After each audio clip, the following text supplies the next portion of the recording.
Europe 1, 7h26, Thomas Soto. Les secrets politiques de Caroline Roux. Bonjour Caroline. Bonjour Thomas. Peut-être plus encore que le vote de confiance, c'est le discours de Manuel Valls qui est particulièrement attendu tout à l'heure à l'Assemblée.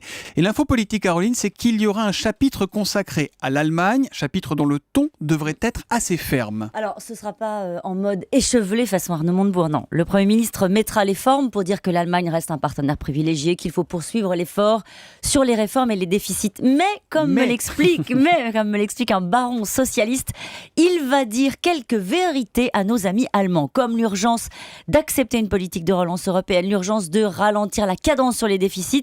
C'est ce que me confirme un de ses alliés.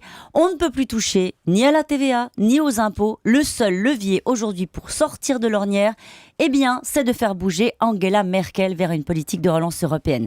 Et les amis de Manuel Valls en sont persuadés. Il s'appuiera sur la percée de l'extrême droite hier en Suède, qui doit aussi interpeller l'Europe. Pour la petite histoire, ce discours sera naturellement scruté à Berlin, car le Premier ministre est attendu en Allemagne la semaine prochaine. Bon, mais alors c'était pas la peine de virer Montebourg si ça se termine sur la ligne de l'ex-ministre de l'économie, celle qu'il a toujours défendue, quoi. Oui, alors en privé, Manuel Valls s'en amuse sur l'air de pauvre Arnaud. Le Premier ministre pense qu'il y a en fait aujourd'hui une nouvelle donne économique plus favorable au discours que défendait Arnaud Montebourg. On l'a vu sur l'objectif des 3% qui a explosé en vol, ou la BCE qui baisse ses taux directeurs pour relancer la machine. Vous savez Thomas, il ne faut pas avoir raison trop tôt. Trop tôt, ça peut parfois se jouer à 3 semaines.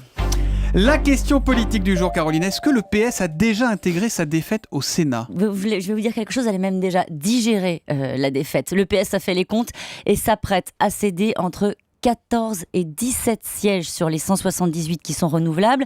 Jean-Pierre Bel, le président du Sénat qui avait annoncé son départ, a déjà fait son pot de départ justement et ses adieux ce week-end dans l'Ariège sur cette terre lors d'une fête de la Rose. La gauche ne fait même pas semblant d'y croire. Et puis on va en entendre parler, Caroline. Oui, on va en entendre parler. Un autre vote qui va bientôt agiter le Parlement, celui qui va concerner l'intervention de la France en Irak. Le calendrier sera calé la semaine prochaine. Les socialistes craignent tout juste les états d'âme du PC et de certains Verts sur le sujet. Mais logiquement, l'exécutif pourra compter sur une forme d'union nationale. La lutte contre le terrorisme est encore, fort heureusement, un sujet qui fédère. Les secrets politiques de Caroline Roux, tous les matins à 7h25 sur Europe 1. À demain, Caroline. À demain.